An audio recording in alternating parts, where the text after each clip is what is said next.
That's drunk.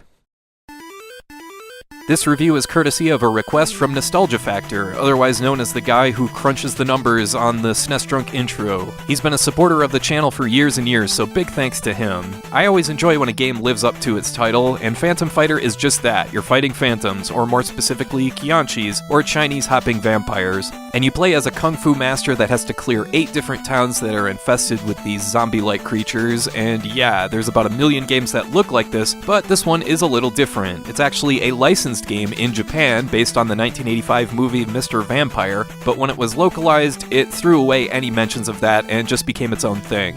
Phantom Fighter is essentially a beat-em-up, a very simple one, but it does have its own weird charm going for it. First and foremost, what helps Phantom Fighter stand out is that it's a third-party title that did not skimp on the sprite animation. I mean, I know the enemies are just kinda awkwardly hopping around like it's part of some kind of goofy dance craze or something, but the way your character moves is surprisingly smooth. It is kinda slow. Don't go charging into this game like you're playing Mario, or you're gonna have a bad time. This is one of those games that you gotta play by its own pace, for better or for worse. B punches and A kicks. To jump, you press up on the D-pad, and when you crouch, you can't attack at first. You have to find a scroll that unlocks that ability, but in the meantime, you just crouch to dodge. You get 1 health meter, and Unlimited continues to rid 8 different towns of these bouncing dead weirdos, and there's a password system here, so you can take your time with this one, and you'll want to because this is a really long game for what it is. The idea here is to collect 3 crystal orbs in each town, and to get those you fight phantoms. Lots and lots of phantoms. The name of the game here is very simple pattern recognition.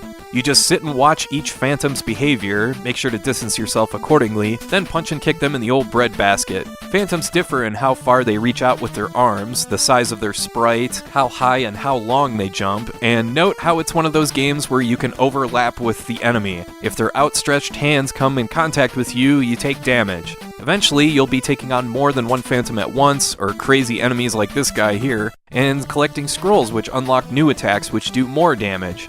There's 4 other items you can collect: a mirror that stuns an enemy for a short while, a talisman that freezes multiple enemies, a bell that speeds up the game a bit, and a sword that's pretty much useless since it doesn't do much damage and it breaks very easily. It extends your range a bit, but unfortunately it's not much of a power-up.